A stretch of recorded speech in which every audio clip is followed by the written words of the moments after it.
तात कृपा करी कीजिए सोई, जाते अवध अनाथ न होई।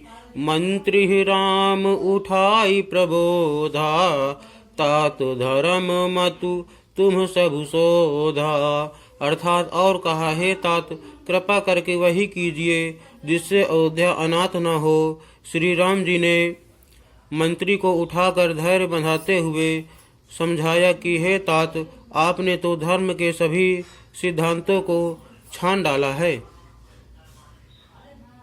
शिबि दधीच हरिचंद नरेशा, सहे धर्म हित कोटि कलेसा। रंति देव बलि भूप सुजाना, धर्म धरेउ सही संकट नाना। अर्थात शिबि दधीचि और राजा हरिचंद ने धर्म के लिए करोड़ों अनेकों कष्ट सहे थे।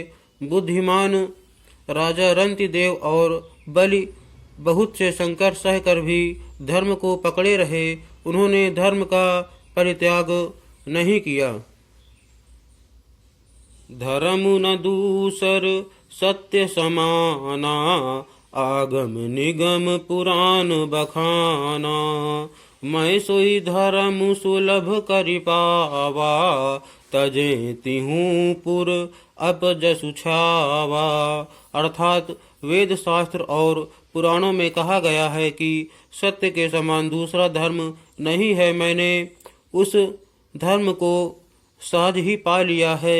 इस सत्य रूपी धर्म का त्याग करने से तीनों लोकों में अपयश छा जाएगा।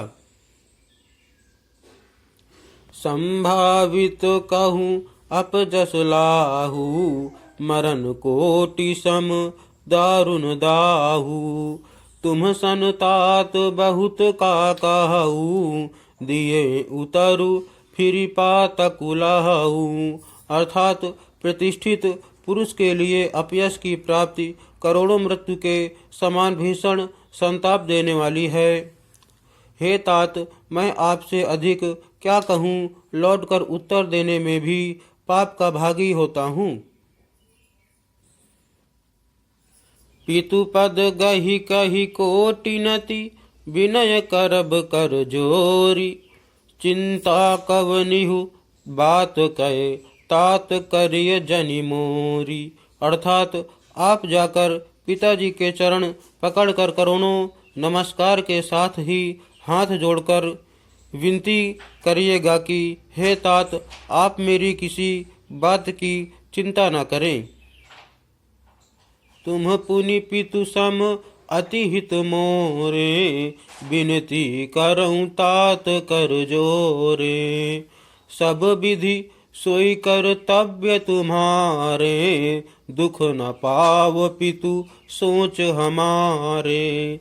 अर्थात आप भी पिता के समान ही मेरे बड़े हितैषी हैं। हे तात, मैं हाथ जोड़कर आपसे विनती करता हूँ कि आपका भी सब प्रकार से वही कर्तव्य है जिसमें पिताजी हम लोगों के सोच में दुख न पावे।